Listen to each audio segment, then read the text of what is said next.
height, direction, distance, speed. Such judgments involve perceptual skills, just as important to pilots as their control skills in maneuvering the aircraft.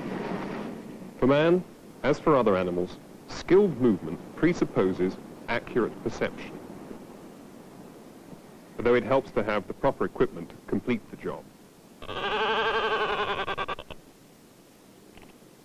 For many animals, judgments of both height and distance are simply vital. This peregrine falcon, for example, depends on such skills for its very existence. Just look at it. Surely it's evolution which has created such a perfect blend of perception and action. But how is it achieved?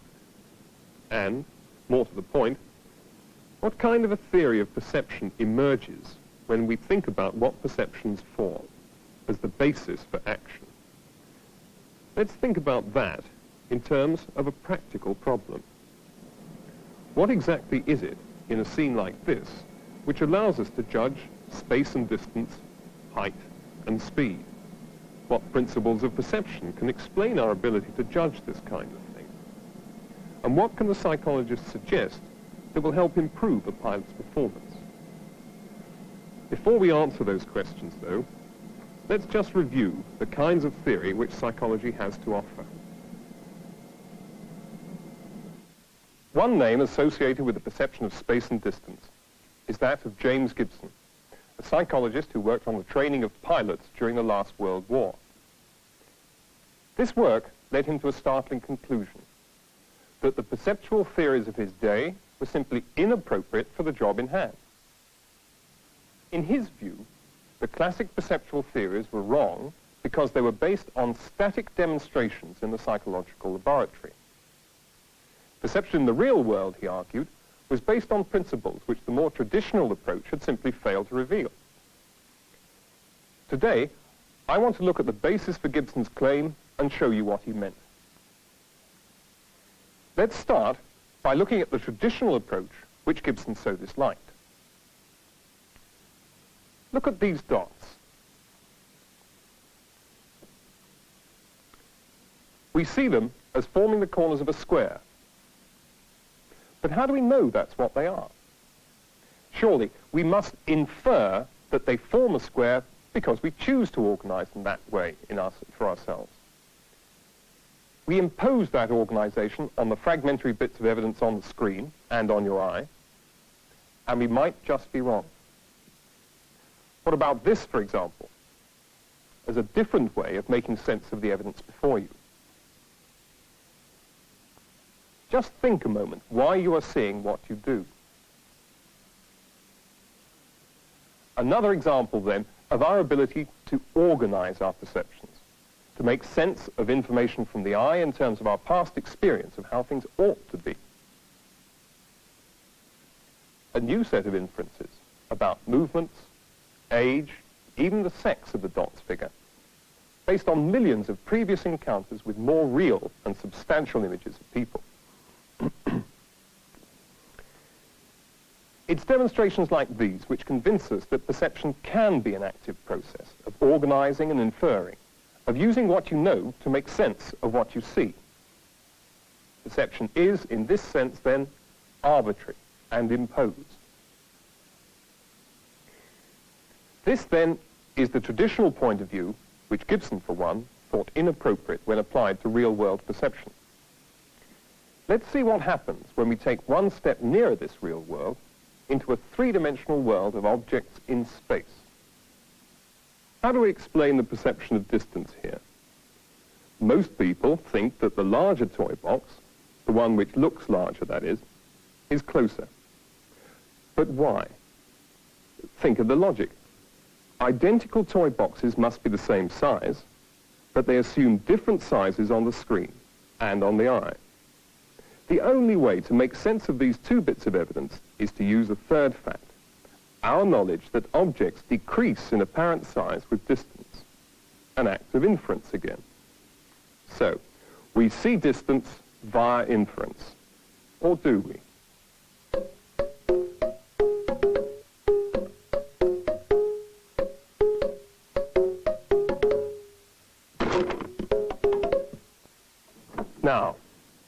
Does my box still look in front of that box over there? Perhaps it depends on the size of the box. Is it like this one? Or is it perhaps like this? And how will that affect your judgment about distance? It doesn't really matter. Whatever you decide, you must be using inference. So, perhaps Gibson was wrong. Not really, though. Gibson didn't deny that inference can be at work in perception, even the perception of distance. He simply claimed that the role of the organization we impose on what we see diminishes as more and more information becomes available, as it would be in the real world. Normally, for example, we'd see the floor. The textured surface of the floor adds some certainty to the situation, that this box is really further away. Less need for inference. Or is there? Let me add another piece of information, also normally available in the real world. After all, movement within the scene can provide important information, like this. Now, here's the point. There are normally powerful cues to distance, texture and movement, which remove the need for complex perceptual decisions. Movements of objects within the scene, or even of the observer around the scene, are simple and direct cues to position in the visual field. And so is texture. And that is what Gibson has tried to show. So let's move back to the outside world again and look at the kind of cues Gibson brought to our attention. We'll start by showing how texture normally provides unambiguous cues to where we are in the environment. In this scene, there are many cues to distance: perspective, shape, relative size, and texture. It's texture we're concerned with here. In this case, the texture is sand, but to Gibson it could mean any form of surface with a regular grain, like these pebbles, for example. But even the surface of the sand has a kind of texture we can represent quite abstractly as a set of dots. This, then, is what we mean by texture. Notice that its density increases towards the top of the picture. This is a reliable cue to the fact that the surface is going away from us, from the bottom to the top of the screen. The rate at which density changes, that is, the rate at which it increases, depends on our height above the ground. In this case, for example, we're looking at a child's eye view. But now, let's view the world from 9 feet high. Notice how the density gradients have flattened out. As we gain height above the ground, the texture recedes less steeply towards the top of the screen. So texture tells us about distance and height. But of course, not all surfaces are flat, and other kinds of cues are available when we look at less regular features in the world, like this wall. If we take a closer look at the wall, we can see how the angles of different faces can be judged from texture cues alone. In this case, let's represent texture by a set of parallel lines corresponding to the courses of the brickwork. If we remove the wall itself, the texture tells us from the changing angles of the line that we are looking at a change of slope. Now we'll get even closer to the wall and show how the abstract texture captures the fact that there's a discontinuity in the environment, betraying an edge, and that there are two visible surfaces, one behind the other, but parallel to each other. This step in texture is a kind of visual cliff, a description we'll come across again. Gibson drew attention to many cues of the kind we've just seen. In each case, he wanted to demonstrate that the structure of the physical world around us can be described in quite abstract but simple terms, and that there is a rich fund of information just lying around in front of our eyes, waiting to be picked up and used. That's Gibson's phrase, information pickup.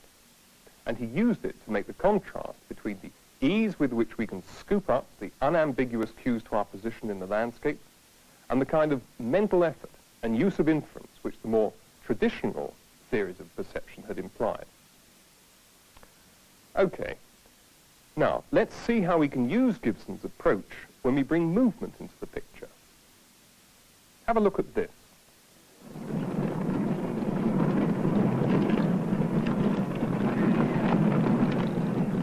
Don't just sit back and enjoy the ride.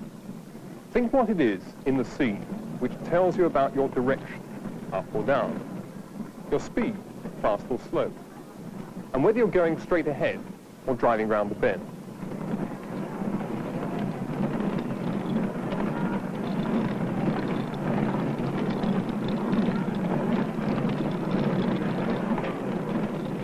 Think of the scene not in terms of objects like the track or the posts, but in terms of textures, moving, the flow of textures at different points in the field of view.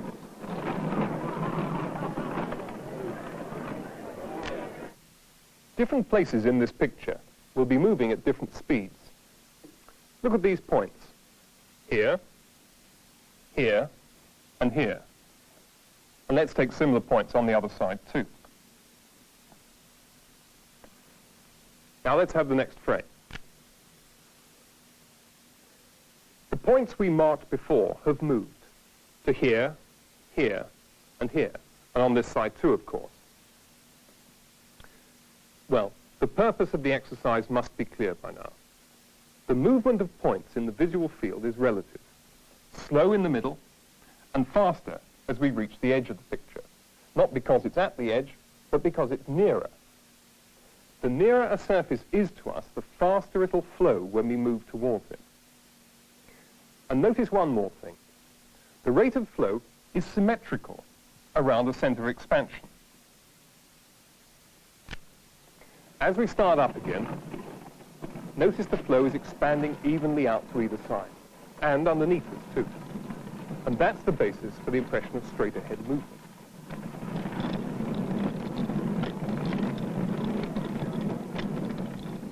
So, what's going to happen on a bend? Where's the center of expansion going to be located now?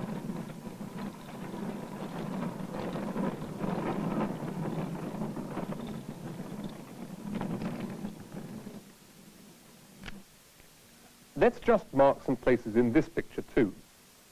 Here, here, and here. And, as before, move on to the next frame. Now we've got a different outcome. The relative rate of flow seems to be increasing from left to right. Again, because the rails on the right are nearer to us. The center of expansion is, in fact, somewhere around here. The lesson from that is, the center of expansion itself moves around the visual field as we move. These complex transformations of the texture, particularly the movement in the center of expansion, are strong cues to how we are moving through the world, and indeed, what that bit of the world we're moving through is like. As we move on, try to follow the center of expansion as it moves around, up and down, and later left and right. And notice something else as well. The rate at which the textures on the roller coaster ride flow past are much faster than the movements of the background of the ride. It's this which tells us about the closeness of the rails and the distance of the trees. And just look at the tunnel. It's a beautiful example of an expanding texture, and its rate of expansion is a cue to speed. That demonstration was too short to give more than an impression of what powerful and unambiguous cues to movement exist in the eye, or in this case, on your screen. But it does make clear what Gibson's claim is. When we realize how rich the input to our perceptual systems is in the real world, we should be less inclined to adopt perceptual theories based on the idea of inference. And that leads on to another train of thought. If the environment is so rich, normally, in visual cues to movement and distance, and if we don't have to perform complex acts of inference to use such cues, then might we not expect that animals, and that includes ourselves, would have evolved perceptual mechanisms to pick up this information? After all, we know they've evolved motor skills of moving around that same environment. Can we perceive distance, for example, because of some innate predisposition, a wired-in facility which needs no learning, no training, no prior knowledge of what the world ought to look like. Take a look at this. I hope you see two surfaces, one beyond the other. The top of the screen looks further away because its texture is tighter, smaller, and indeed it is. The apparatus is called a visual cliff, for obvious reasons, and it's been used to test whether or not distance perception is in fact innate. Let's place an animal on the top surface, like this kitten, and see what happens when we tempt it to step out across the glass and over the cliff. If it can pick up texture cues without any prior experience, it should refuse to cross the brink. And that's just what happens. Not only for kittens, but for other animals and babies too. And it's not just discontinuity of static texture which seems to be picked up without learning. I'll just change the texture at the base of the cliff and replace it with a more open texture, specially designed to look the same as the top texture. Now, let's view it from above.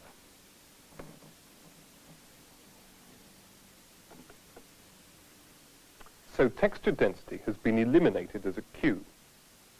But don't forget movement cues. After all, the experimental animal isn't riveted to the spot. Many animals rock their heads slightly from side to side when sizing up a scene. And now you can see why.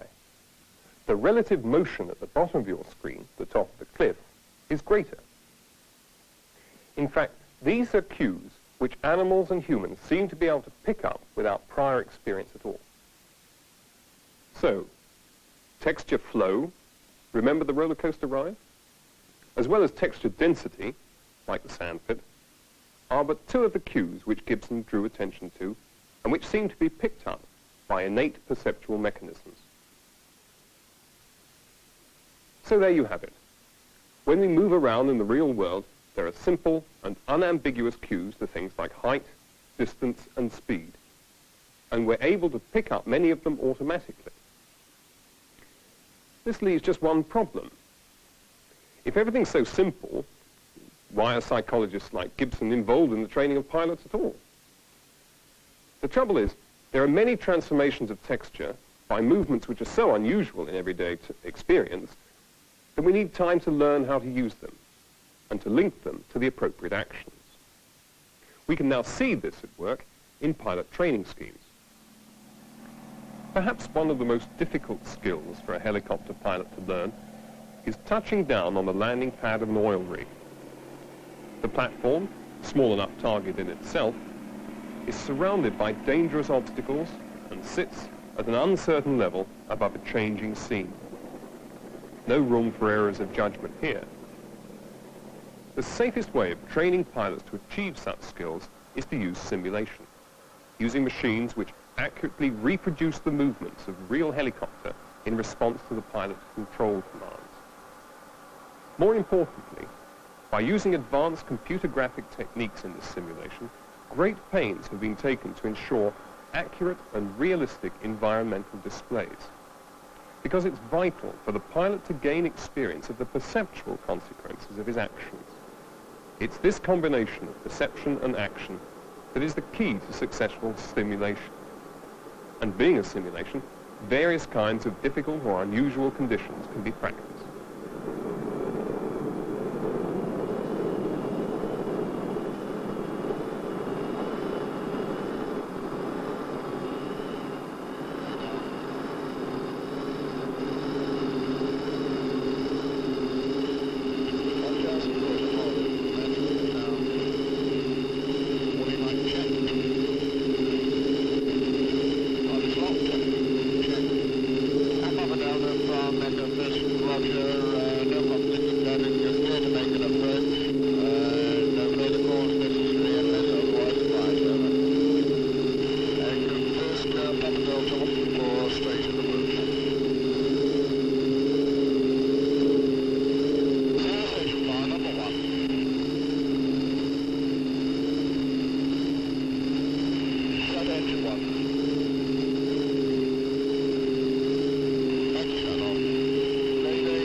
Of course, man, unlike the falcon, for example, has not evolved his own perceptual skills in flying, hence the need for training.